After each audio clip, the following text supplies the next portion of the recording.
Om Shanti. First of all, a very warm welcome to everyone for this evening's conversation with three of our most prized and special jewels of the Brahmin family. My name is Manda. I'm from the UK and I'm currently based in Oxford at the Global Retreat Center. And it's my pleasure this evening to engage our senior sisters, our RCOs, into a conversation where we don't just become lost in information and in words. What I would really like to do in this next 45 minutes is perhaps experience those words as a vibration and an energy so that we can take ourselves into an experience here and now, but those words become such power and carry such impact that we are able to use that for our self-progress in the future too. So that's the basis for this evening's conversation. Yesterday, Sister Wadi asked in the gathering how many were in the gathering for the first time in Madhuban, and there were some who put their hand up. So I'm aware that we have a huge variety of experience in the audience, from first-timers to, I see the first row here, of those who've been with Baba for more than 35 years also. And so I would like this conversation to be able to meet the needs of everyone, the first-timers as well as those who've been to Madhuban countless times before. So I think for those of you who may not know everyone on the stage, Sister Mohini is the RCO for United States of America and the Caribbean. And I think Mohini Ben has been with Baba for what, 45, nearly 50 years? 50. Or more than 50 years? 50 years with Baba. And as far as I know, Mohini Ben has a degree in journalism and came to Baba after having attained that or during that time. And we'll go into that a little bit, ask her to share her experiences with Sakar Baba. Then it's Didi Nirmala, who is the RCO for Australasia, and that means Australia, New Zealand, and the Far East. And Dr. Nirmala has also been with Baba for nearly 50 years? 45 years. And she has a very unique and a beautiful story with Baba too, how she came to Baba, qualified as a doctor, and then Baba said, that's it, you can now be a spiritual doctor for everyone. And then Sister Jayanti, who's also been with Baba for nearly 40 years, met Baba at a very young age, at the age of 8 for the first time, I believe, and went to England soon after that. And Sister Jayanti is the European coordinator of Baba's service in Europe, in the Middle East, and I don't know, all sorts of other parts of the world. So I think together we have nearly 150 years of experience of Gyan and Yoga and Baba. So I would like to begin by asking all three of them to relate to us one unique experience that they had with Sakar Baba, so that as we hear that experience, we're also able to emerge our memories of being with Baba in our previous birth, because Baba says that all double foreigners have gone outside of India for this last birth. And so it would be great to be able to go back to being in Bharat, and also perhaps our memory of being with Baba. So maybe Dr. Nirmala can relate first, because she asked me, what was I going to ask? So at least that question I had told her. So maybe she's had a chance to think about it. One unique experience that you cherish until today. Om Shanti.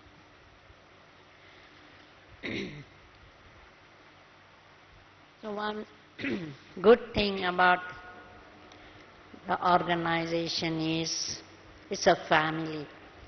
Mama, Baba, were accessible to each and every one, whoever came to Baba.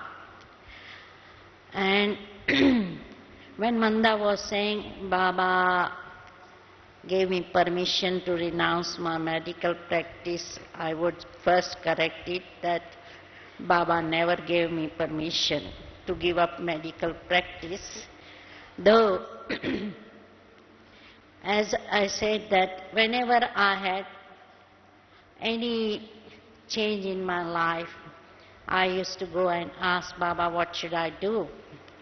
So, as soon as I came to Gyan, before I had full faith, first I asked Mama, can I give up my medical practice and be full-time in Baba's service? And Mama said, no, check with Brahma Baba. So when I met Brahma Baba first time after about 1.5 years of Gyan, I asked Brahma Baba, I would like to do full-time Baba's service rather than spending my time on medical practice. And Baba said, no, you are double doctor, you have to do both medical practice and spiritual surgery or whatever it is. So, first time that was that. Then there were only 2 centers in Bombay, and so Ramesh Bhai wanted few more centers in Bombay. He asked me, can you look for some house in your area so that Baba can have one house in Mumbai? Baba called you Nirmal Ashram. What did you feel at that time? Why do you think he called you that? I think I used to accept everything as a natural and normal and not feeling any excited about it. So I took it for granted that that's my name or that's what Baba wants me to call.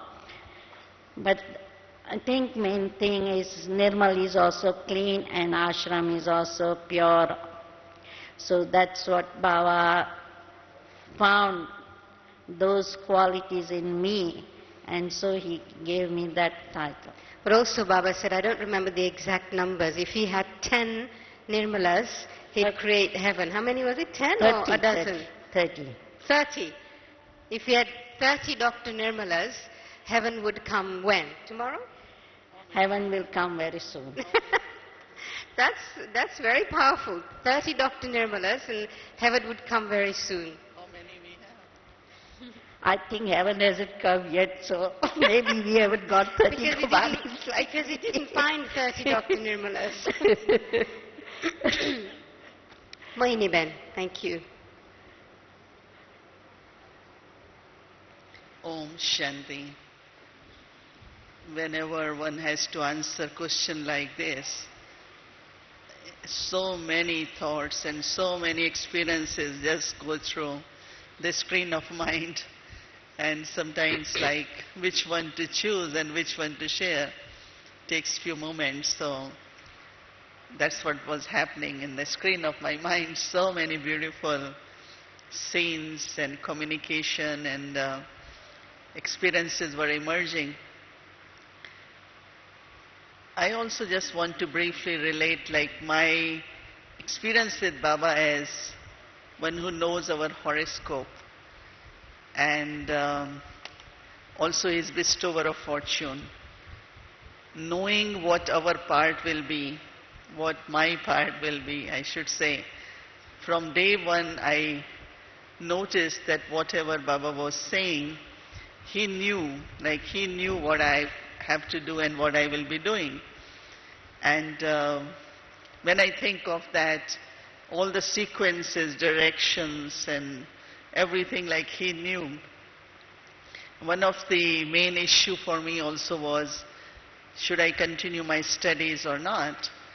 And my Lokik grandfather was very insistent that every daughter in the family needs to have some degrees, because he always felt that daughters should have self-supporting way of lifestyle so that they don't go through anything.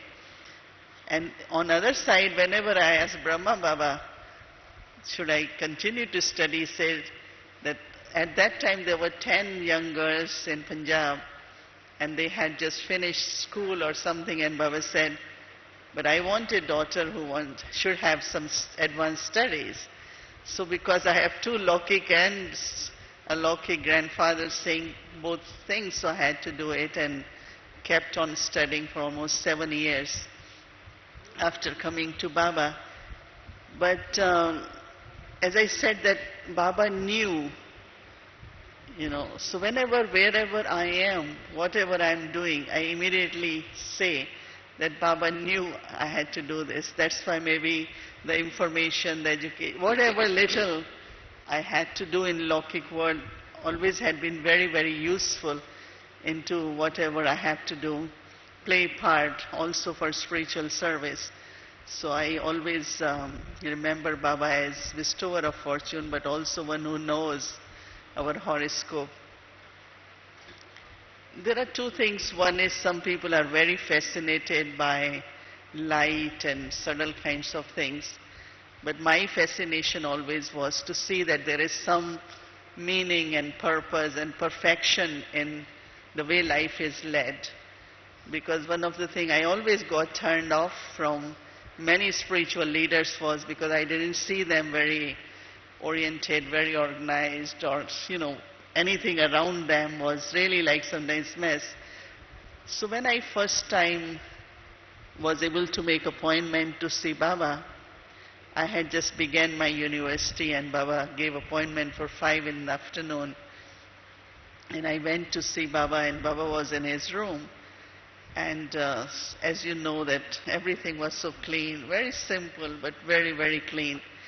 And Baba was sitting there and Baba started, communicating with me. It was such a simple communication in the sense of Baba wanted to know what subjects I took, what I learned there, and what I learned because I had world history and political science. So Baba started talking like a chat, and as you know that Baba was 83 and I was not even 18 at that time, but there was such a beautiful conversation and that relationship which got created. But also looking at Baba's personality, such a, combination of that spiritually, you can see Baba was so enlightened and into that stage. But also the way he signals, way he gave directions. So it's practical and spiritual was so obvious. And that was actually one of my main attraction, because I always thought learning spirituality should help you to lead a life which is complete. And that's what I saw in Brahma Baba and in organization as whole, that you're not only a spiritual person, but also whatever you do, so everything in practical also is more of kind of perfection. And then because I started having some experiences of seeing, divine visions, or what you call, I didn't understand trance at that time. So Baba also came to know that I get these visions. So one morning, Baba asked me to come at 3:45 in his room. And I went in his room and he asked me to sit on his bed. It was very easy at that time to sit cross-legged and nicely, So on the side of the wall, Baba was on the side of the pillow, sitting cross-legged, and I sat on the side of the wall. In Baba's room, you still see that bed. And Baba gave me drishti, so I just went. I didn't know really what trance is, but I used to just get intoxicated. And so after Baba said, you should go and see what is the difference between avyakta, angelic form, and me, this form. And I was very innocent, and so I just When I came back, I described Baba the difference I saw between him You went and... into trance. Yeah. You went into trance. So I came and I described that his eyes were like little bit more, because it was image of light, so there was some difference. And then I saw Santridhari was sitting on that mattress. So he's asking Santridhari, did she reach there? Did you see her there? So Baba had made her sit to verify how far I go. Do I really reach there? Did I talk to Baba, or it was just the vision? Because we used to say some get visions, some get semi-trance, some go in where you can share the message with Baba and bring back. But I still remember that. So then later on Didi said, how could you say this to Baba? In the sense of, when I say, no, there was a lot of difference between him and angelic Brahma. She thought that I should have had more respect, So I said, but he asked me and I just describing. And I'm just saying that it was so interesting. And after that, 2-3 times again Baba did that to me. And then there was Santridhari, there was another trance messenger also. And I don't know how many of you are aware, but at that time, when you used to go, like I used to meet other trance messengers going with their tray of bhog. We used to cross each other.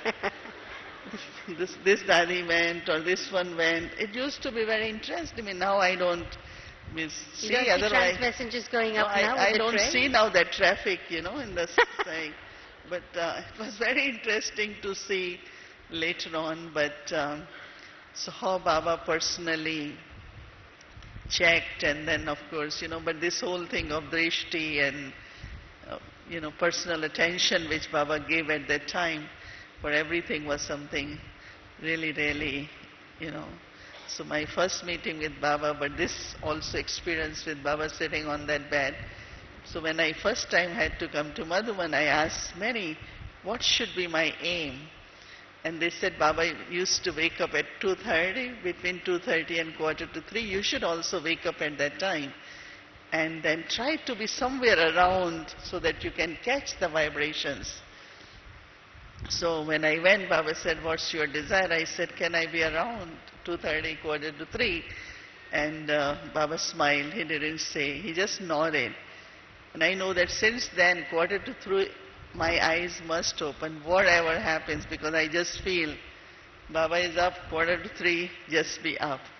And so then Didi said, Baba was saying, she's sensible, but if you go in front of ocean, you don't ask ocean to give something. So she should know that I am ocean. If she will receive everything. She can be around, but she can receive. So many little things he used to tell Didis and Dadis, but because I was very friendly with them from very beginning, so later on they will tell me this what Baba said. And so there were both experiences, very deep spiritual communication, and of course experiencing relationships with Baba in many, many different ways. And his personal care was something which really has touched me. About to leave, who is taking her to station? Did you take fruit? Did you take this? Why? Baba had to ask. So now even, as Daddy Janki did, but even in New York, when people are leaving, I find out who is taking, have they taken. They say, but that's not your department. I say, what's the question of department? In Brahma Baba asked me, so I know what care means, and that's what I will do. You cannot tell me the department is doing it, you don't need to be. So there was lot of learning that how he really cared, and because he cared, there was so much this, feelings of very intimate connection. And so that's why when I hear all this about family care, and I said, well, Baba was the image of that care which he took for each one of you. And one of the things Baba did very much was involvement. From very beginning, in so many things he got me involved, like what has to be cooked and stocks and things like that. As the training began from very beginning, we start showing me so many things. And in Peace Village or everywhere, I just remember this is what Baba had told me, this is what Baba had said. So there was lot of directions from him, lot of learning and lot of training. Thank you, Mohini Ben. Jayanti Ben, you have an experience that you still cherish with you till today? Om Shanti. Two very specific incidents that I'd like to share. And like Mohini Ben was just talking about Brahma Baba's love and care, and I'll just pick up that thread because that was the first story I want to share. And we'd been away in England for a couple of years by then, and it must have been around 1959 or so. And my mother had started Rajyoga studying properly, but the whole family had met with Brahma Baba in Delhi just before leaving for England. And so the connection with this person, I didn't know about God, but this person and personality was very strongly there. And I must have been about 10. And it must have been a Saturday afternoon or something, because we were at home and we were in the garden playing. And the doorbell rang and I went to open it, and it was a postman. And normally the post would just come through the letterbox, but this time he had a parcel.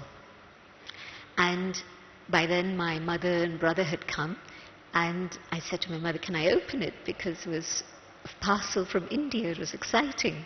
And so my brother and myself opened this parcel, and to my mother's amazement and our delight, it was 6 mangoes, the Bombay Alfonso mangoes that Baba had sent by airmail. And we had 100 relatives in India, uncles and aunts and grandmother, grandfather, all sorts of things. But nobody had thought about these little children sitting far away. And in those days, you didn't fly fruits and vegetables across the oceans. And there was just one Indian shop in the whole of London. Those of you who know London today know that one high street has 20 shops. But in that time, just one shop in the whole of London. And even they didn't sell fruits and vegetables from India. But Baba had been in Bombay and had been eating these delicious mangoes.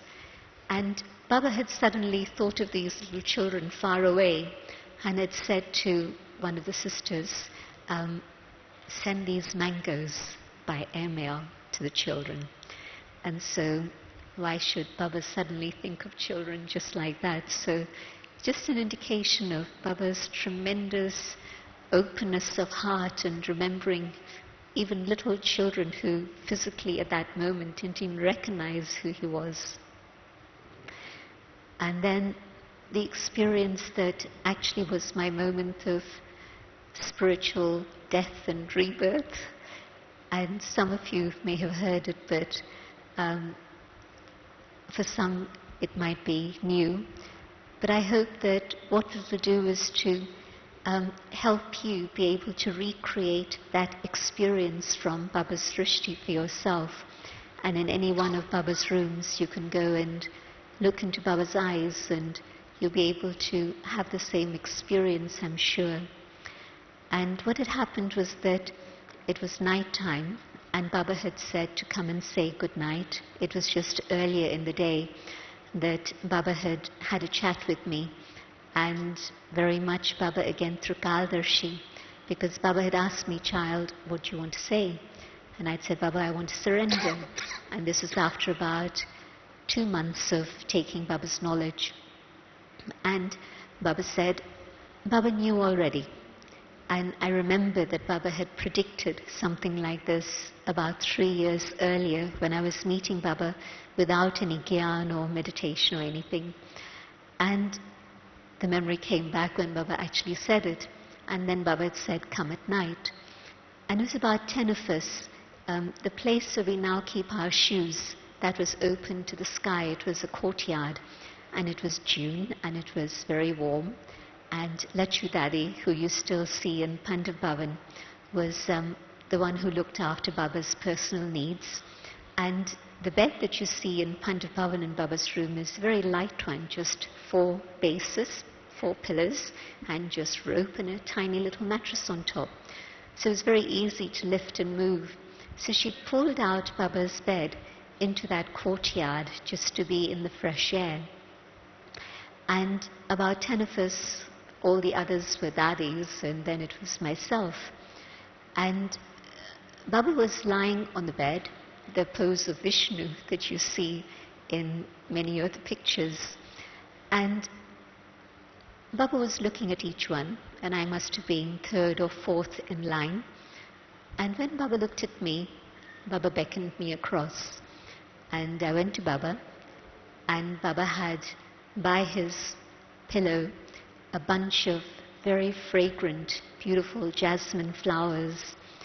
And the scene was a very beautiful one. It was a moonlit night, and so that light was spreading everywhere very beautifully. And the bed had white sheets, the pillow was white, Baba's clothes were sparkling white, Baba's face was sparkling. And as Baba was giving me these flowers, of course the purpose was to give me drishti. And as Baba gave me drishti, I felt as if there was a magnet that was pulling me out of my forehead. And I was seeing not then Baba's face, but just that beam of light in Baba's forehead. And that magnet carried me into a different dimension, a different world. A world of silence, a world of light. And I don't know how long it was, but I had finished with the old world, and Baba had given me a new birth.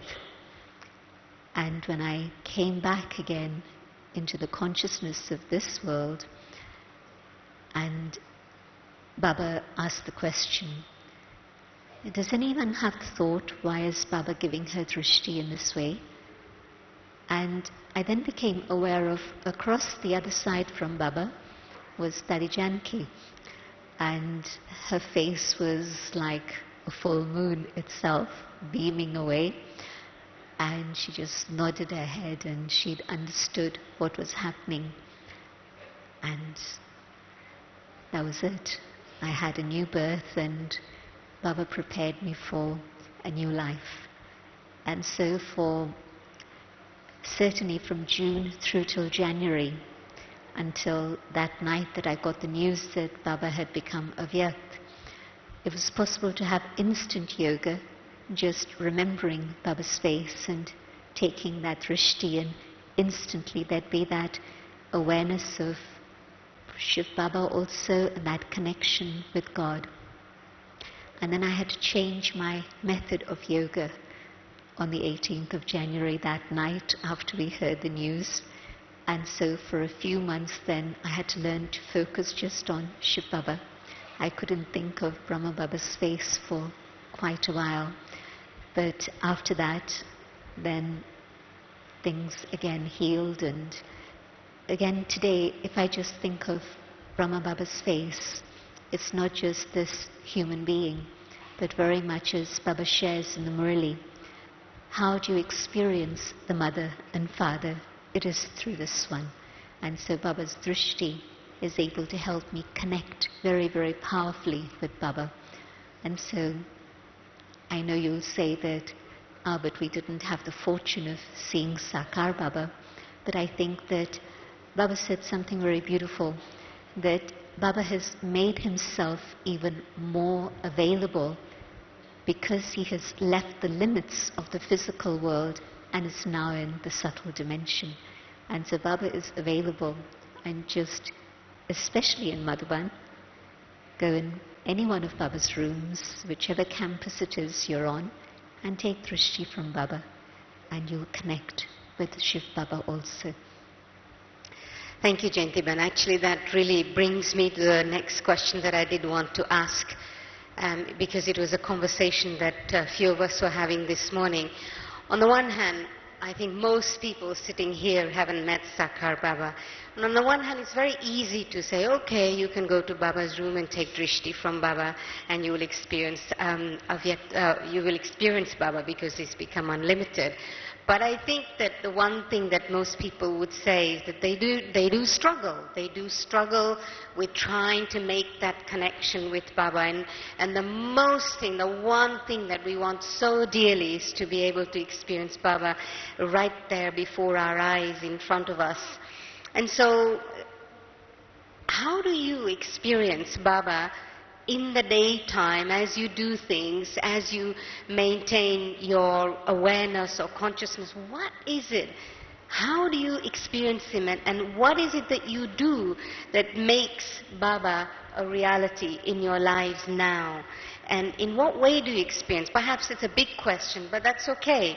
Perhaps if you can just give us clues of how we can feel. Perhaps sometimes we feel actually, but we still don't even know that we're experiencing Baba, because our perception of what it means to experience God is something very different. Anybody who feels wants to answer.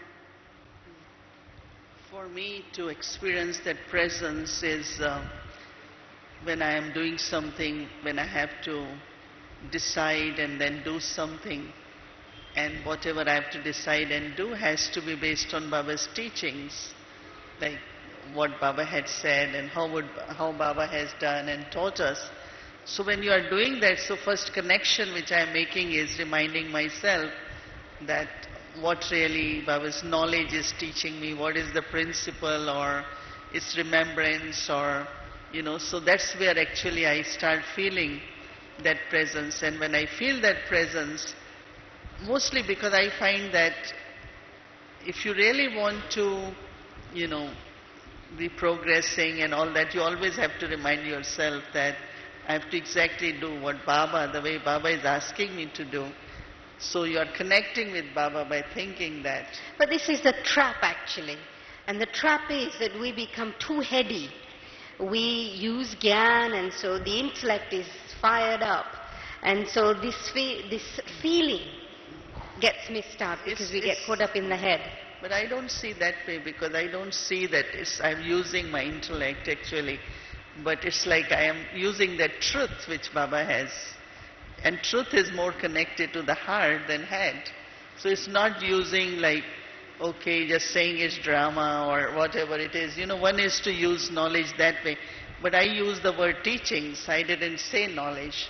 Why I said teachings? Because teachings are like, that this is what God has taught me. This is the truth and this is what He wants me to do. So when you keep thinking what Baba is saying, what Baba wants, how Baba has taught me. But of course, as you were mentioning that one scene which comes, and like also Jayantiben mentioned that for me, I bring Baba's eyes, drishti, in front of me so often, whether to see my own self or self-respect or clarity. I know that most of you haven't met Brahma Baba, but when I met Avyakt Babdada, and even now I am fortunate to get drishti from Avyakt Babdada, there is no difference.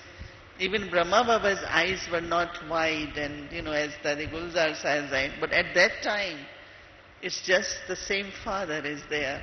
And it's such a beautiful feeling of whether Shri Baba came in Brahma Baba or now he comes, there is really no difference into when you take drishti. And I also bring Baba's drishti lot in front of me, or like I feel that way. But also for me, because I've seen Brahma Baba doing things in so many different ways, like Baba had this regular, like he will walk in that courtyard or going in the kitchen, and he will watch, he will observe, but he will never say anything. It was so beautiful that one time he was walking in the courtyard and somebody was carrying something, and his attention maybe went to Baba or something, or so everything fell from his hands. So those who were around, naturally, it's very easy for people to make comment. You always do that. Look how much loss you brought to Yagya, And Baba just passed from there. And I realized what Baba was doing at that time was giving light and might to the soul. Baba was just giving sakash to that soul instead of making that soul more nervous or something like that. So that emerges so often in my mind, that every soul at this time really needs his light and might. Different methods, but I feel I use a lot of Baba's teachings, and then that helps me to feel that this is where, Baba's presence is there. Thank you. Nivalaban, you want to say anything about it? There are three ways we can keep Bap Dada in our awareness, feeling or vision. Because some people are visual, so they visualize Avyakt Bap Dada, Brahma Baba and Shiv Baba, or Shiv Baba alone. So one is that awareness, one is feeling, because most devotees who have done a lot of devotion, they already had that feeling for God, so it's just to be transferred to Bap Dada. And awareness that what's my life for? This is what I usually have, more awareness. What is my life for? Because I have given my life to Yajna, Brahman family, or Baba's task. And so this awareness all time, what is the purpose of my life, is always there with me. And so right from morning I had this feeling that yes, this is my life and this is what Bap Dada has told me. So when I look at anybody, it's like these are Bap Dada's family, this is Bap Dada's organization. So whatever I am doing, this deep awareness is there, that who I belong to, what my purpose of life is, and naturally that helps me to be in link with Bap Dada. And naturally when we are sitting in front of, whether it's this picture or in Baba's room, whichever picture we have, there is that natural, easy awareness of Bap Dada's divine activities that Bap Dada has done. Or throughout the day we think about whatever Baba's teachings are, through Murli, through personal meeting or whatever it is. So that helps us to be in touch with Bap Dada all the time. So my personal connection is mainly with Bap Dada, both together, and I have this deep awareness of my purpose of the life. Thank you. Gentlemen? I found that two things help me enormously. I often emerge the beautiful memories of experiences in Madhuban, whether it's with Baba, whether it's of special places in Madhuban, whether it's of the Dadis. And so that instantly uplifts me and makes me feel very close to Baba. But the second thing is, when I read the Murli in the morning before I read it in class, I find that in that quiet time when I'm reading the Murli, and then of course in class it gets underlined, but there's always some very beautiful gems that I'll be touched by, and it'll be those things that will stay with me through the day. And it's not a question of just churning or reflecting, but it'll be something beautiful that's touched me, and so it'll keep coming back. And so that will again remind me of who it is who's shared those jewels with me. And so that keeps me with Baba. Thank you. I've known the three of you for nearly 28 years now, and I know that each one of you have very unique qualities and specialities and the way, how it is that you make a contribution in service. But I would like to know, what is it that you make a priority in your life for yourself on a daily basis? What is a priority for you, for yourself? Because your life is for Baba, your life is for the entire Brahman family, and I see this. You don't have a moment to do anything else. But still, within that, what do you make a priority for yourself in your life? After 50 years with Baba, 45 years with Baba, 40 years with Baba. I'll begin since it's connected with something I was just saying. So the two priorities for me are the Amrit Vela time with Baba. And when I first came to Baba, it was instantly very, very powerful in the way that I've described. But then through the years, it would be sometimes tiredness coming in, sometimes other things, though the discipline. I remember once talking to Avyakt Bapdada, and this must have been in the 80s during a time of intense service activity, like not just 18 hours, 20 hours a day. And Baba said to me, even if you feel sleepy, that's okay, but get up and sit with Baba. And so it gave me permission. It didn't give me permission to be dozy, but it was like Baba was accepting whatever the situation was and saying, I'll be there for you, I'm still here for you, come to me.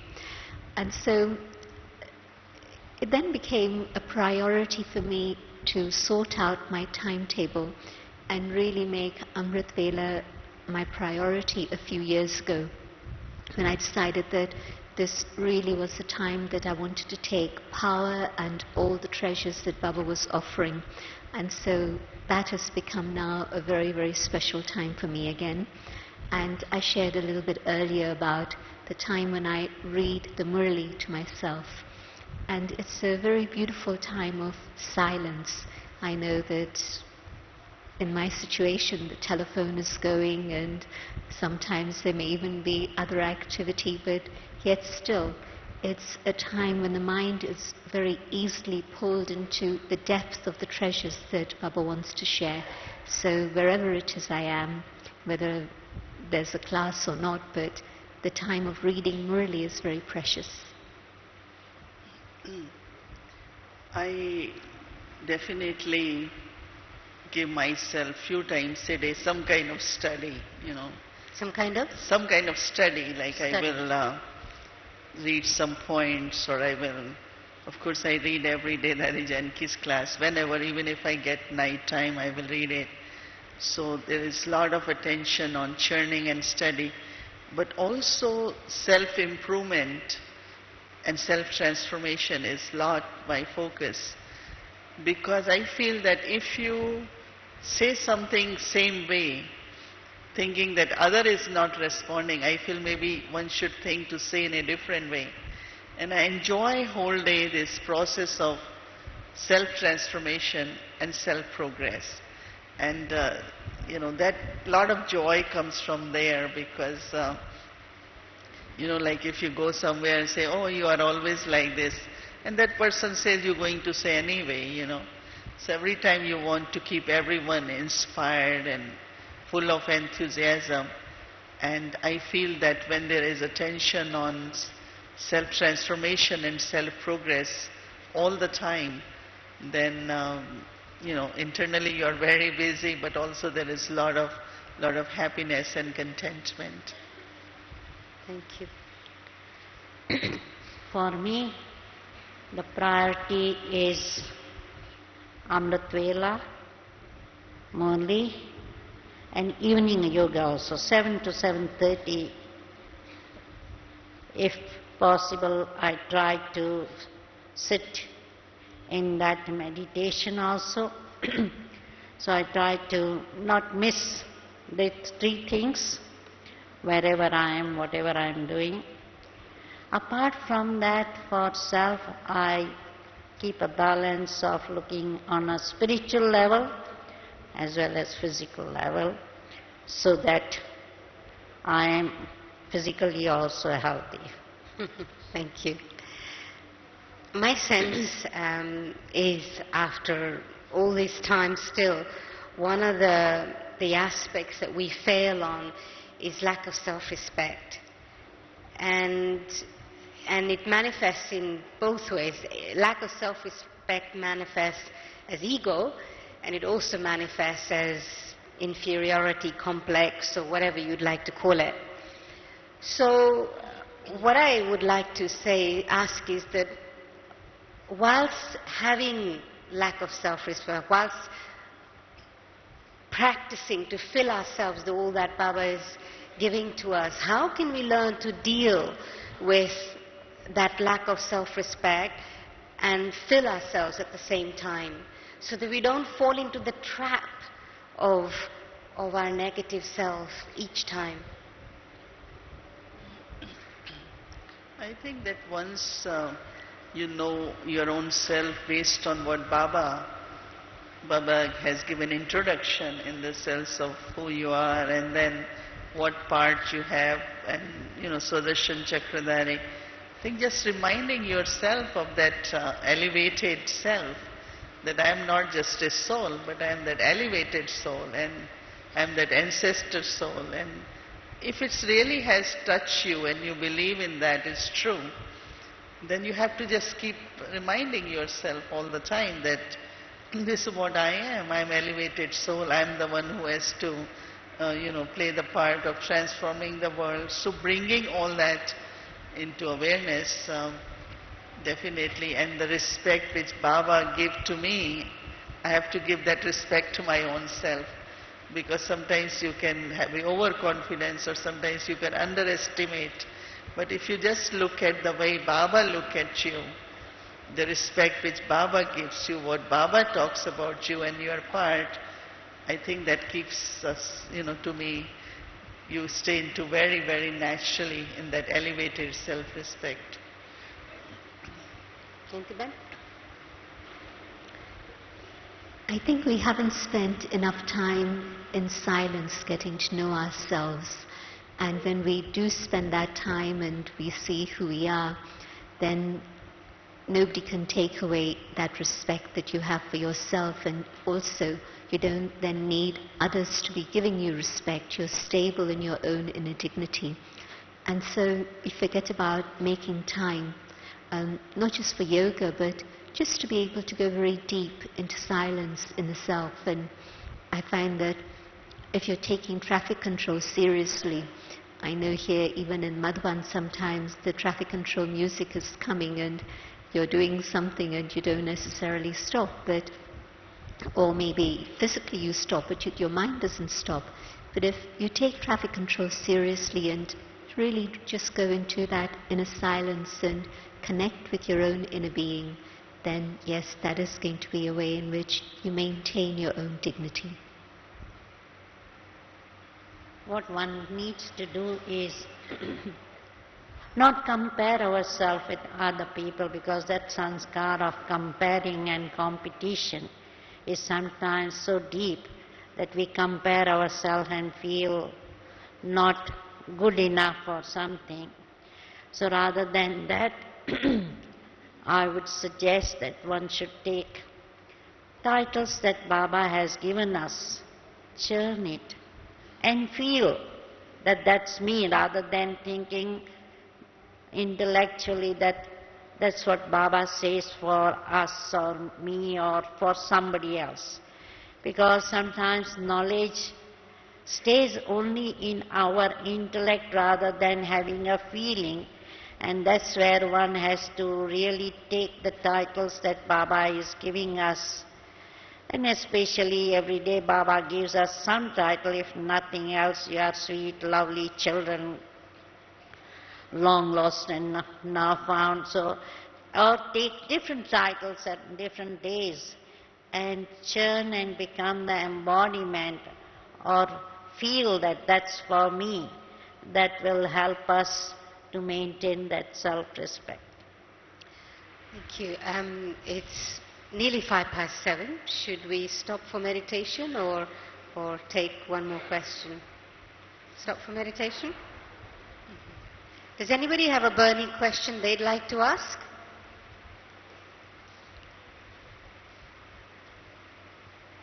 No. No? They want to meditate. Okay, one question I will ask, and whoever wants to answer it can answer it. And it's about spiritual authority. Baba talks about being a spiritual authority, and it somehow seems to be in human nature. They like having authority, and often either authority of a position or a role, and then that really becomes a negative authority. How do I differentiate between spiritual authority, which allows me to do everything that I have to do, that Baba wants me to do, and in service with that spiritual authority rather than the authority of a position or ego or role or whatever else. To me, two words come in my mind because I don't necessarily relate to word authority much because I feel you have to be, you are a being, so what's the question of authority? And then when you are in that being, and second is experience, because being and the experience are natural authorities. And being and also, when you are being, there is this power, and I think that someone said very nicely that sometimes that could also look like authority but that authority is not abusive, that authority is not where you hurt anyone, that authority is not something you forcing someone. But for me, authority is your experience and authority is being. And more we are in that, people will still feel like you have authority, but they will see it in a very positive way. When there is that awareness, I'm instrument, so then that balance of being instrument and authority, balance of sweetness and discipline or strictness, that will help us, because if there is no soul consciousness with that body consciousness, that this is my role and I'm the coordinator and I have to see that everybody is right and all, if that awareness is there, I consciousness, then naturally that ego or forceful nature will come. But when there is that awareness that this is Baba's authority, I'm just instrument here to look after that Baba's service is done in a proper way. That's useful. Gentlemen?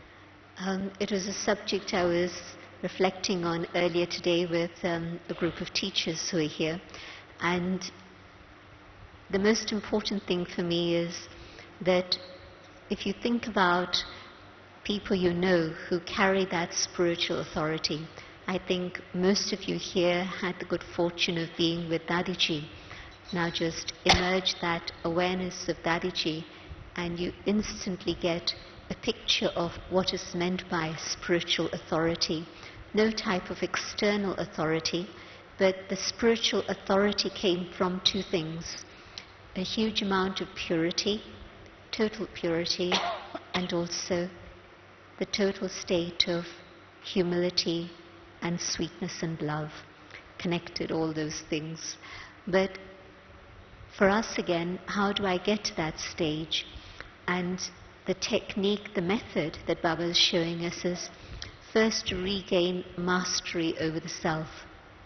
In the world out there, authority means authority over others, or it's interpreted as control, or it's experienced as control in that way. But in spiritual authority, it begins inside. When you start practicing that state of mastery over your own feelings, your emotions, your thoughts, your own sanskars, being able to manage those, and to whatever extent that becomes a reality in your life, and that cleanliness is there, that purity comes, to that extent there will be that inner state of dignity and authority, which will reflect in the way that you share with others, and there will be a contentment with the self, and others also will experience contentment in their relationship with you. And where there isn't that mastery and authority of the self, then of course it gets into issues of control or my and mine and likes and dislikes, but the inner authority of the self, the mastery, leads to a total contentment, and it comes from purity and that love. Thank you very much, all three of you. I think everybody has taken little something, am I correct?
बनाए